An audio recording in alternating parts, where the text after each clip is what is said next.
How is AI impacting your application? I get this question all the time now, and it's fair. It's on everyone's mind. Obviously, AI is pretty much making headlines every day. And a lot of our people in the community and candidates I work with are nervous about what's going on with AI and should they be doing anything different? How is it impacting them? What's going on in the applicant tracking system?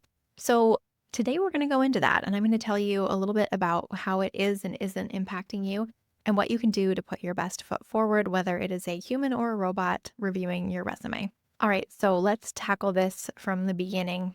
Is AI reviewing your resume? The answer is probably not and yes. So it's kind of a bit of both. We are seeing that more and more applicant tracking systems are rolling out AI features. As of yet, we're not allowing AI to make any decisions. So, what we're seeing the applicant tracking systems help us to do with AI is to maybe score a resume or bring it higher in the list, or maybe make a light touch recommendation for who seems like the best fit for the role in a rank order. And what I can tell you is that it's not very good. So for science, it's not great yet. And I'm not saying it won't get better. It probably will. And I'll do an updated podcast episode when that happens. At the moment, we're not seeing that it is highly accurate. In fact, many of the candidates that I've hired recently have had very low scores in the applicant tracking system and their, resume fitness or job fitness score, whatever the ATS is calling it. And that's a little disheartening because I worry that some recruiters are taking that more to heart or they're putting more stock in that score. But the recruiters I've spoken with are not yet. So I think we're all aware. We sort of have spot tested. We're like, okay, well, this person scored horribly, but they seem to have the right experience. Like, what's going on there? I think we've all noticed that. So I wouldn't worry at this moment, probably for the rest of this year, that AI is ruling out your resume completely. The other thing is that there's legislation in certain states that was put into place quite quickly that says that AI can't make hiring and firing decisions. And so at this moment, if we are not reviewing a resume and if it's automatically rejected by an AI without us reviewing it as a human, that's not legal in a lot of states. So for that reason, most applicant tracking systems just don't do it. In fact, I don't know of a single one that does have a total AI review system. Some people, though, get mixed up with the difference between AI and automations. And these are different. We've been using automations in recruiting for a very long time. Automations might look like having a set of questions when you apply, and one of those questions being a knockout question. Like, we can't, as a company, for instance, hire someone who requires an H-1B visa transfer because we're too early stage. And so, as a corporate policy, all candidates requiring an H-1B visa transfer might be knocked out. That's just an example.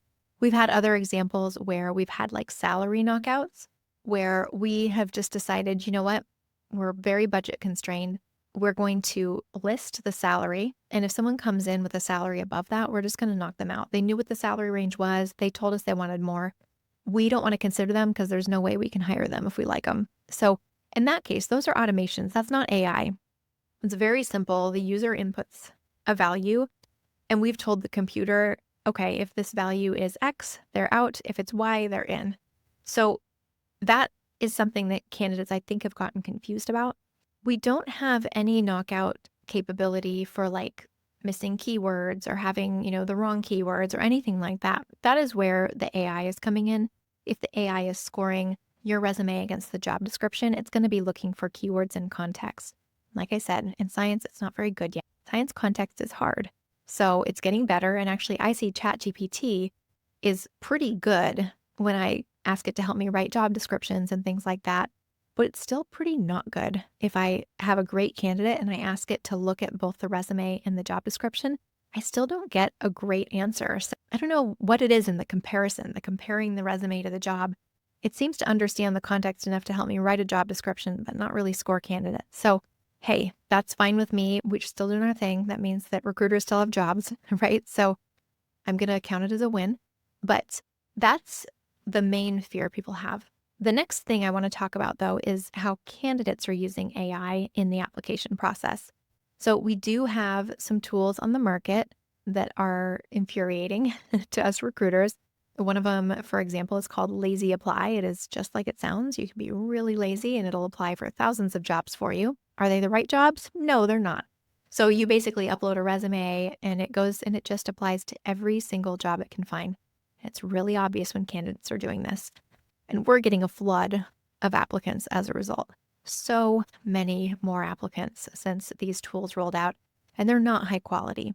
So in this case, again, not using AI, but here's how I do my screening. I look for keywords.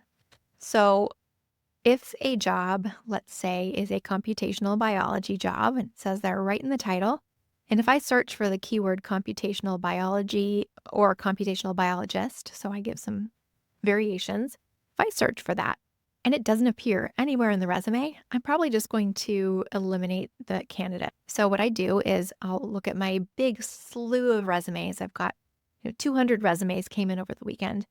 I will do some Boolean searches, and Boolean is just a type of search where we use and or not, and we use keywords with parentheses and quotations and all of these things.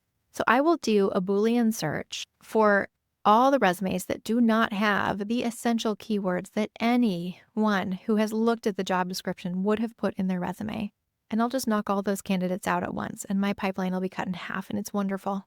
It's not AI. That's me. I'm making a decision to eliminate the candidates that clearly did not at least take the time to tailor their resume in the least. And we sometimes will put questions into the application that make you as a human do a little work. And we can tell if it's not a human because lazy apply will fill in boxes with things like see resume. When we've asked you just to, what's your favorite thing you did at your last job? See resume. Well, that's not really helpful, and that's clearly a bot. So if you see those application questions and you're like a little annoyed, that's why, because we're a little annoyed that there are hundreds of these bots applying for jobs. And it takes our valuable time away from reviewing your excellent resume. So do us a favor if you see those little questions that seem kind of trivial, just answer them, prove you're a human, maybe use a little humor. Like, we appreciate that. And it'll go a long way in your application. So that is how applicant tracking systems are using AI and how candidates are using AI. I want to go into a little bit more detail too about the interview process and the follow-ups.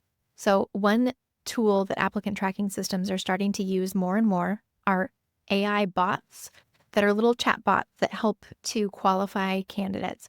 And again, we're not disqualifying candidates, but we are gathering more information with which to evaluate your resume. So that looks like this. You might apply and immediately get contacted via email or maybe even a little chatbot on the website. And there might be some follow-up questions like, tell me how you would rate yourself in this skill from 1 to 10, or can you tell me your favorite thing that you did in your past position and why? So we're just looking for personality. We're looking for your ability to speak positively of a past team. We're looking for your technical proficiency, or at least what you're rating your technical proficiency in 1 or 2 areas. Just a little bit to add some color to your resume that, again, we're testing, are you a bot applying or are you a person?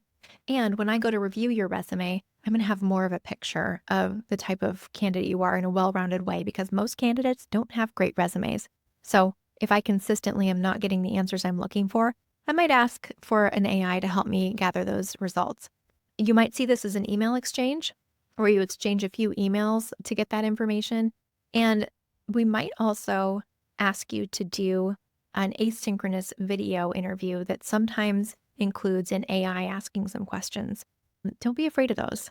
They seem a little bit scary, but I can promise you within the next couple of years, that's how all the companies are going to be doing them. They're incredibly time-saving for us, and they give candidates a really valuable opportunity to present more than what's on their resume. This is essential for those of you who are career changers and you want to stand out and show that you have great transferable skills, for instance. This is your opportunity to present those transferable skills outside of the confines of a resume. So it's scary, it's daunting, it feels like there's all this technology in the mix, but it is definitely the way it's going. And I really encourage you to get comfortable talking to computers, having those interviews that are asynchronous, because we're going to see more and more of those. And I've certainly had candidates that have refused. And some of the time, our pipelines are so packed with other candidates, we're like, okay, well, we don't have time to get through all these candidates. So if you're not comfortable giving us more information through our little bot, then we're not going to be able to consider you. We don't say that to them. We just thank them and move on. But that's what's going on in my head is like, oh, come on. Like, we're all really busy here. Just give me a few answers. It won't be the end of the world. Many employers are using these. Sometimes you see them as the whole application process. I've seen a few companies where you go to their application page and it's actually all through a bot and you have a conversation. You upload your resume, whatever, but it's all driven by a bot, which is pretty cool if you're into that sort of thing. So I hope that was helpful. This is a real sticky topic.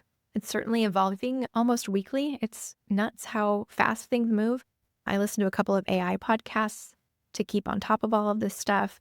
I have a specific recruiting website that talks about all of the new, cool, sometimes not cool things that are going on with AI in relation to recruiting.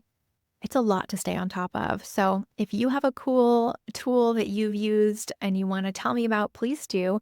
We have these types of conversations inside the school community. So if you have something weird happen, you can always post a question in the community. Other people and me can weigh in on, was that weird? Was it not? So if you're not in the community, please get yourself in there. I have the link in the description here. And with that, I will see you next week.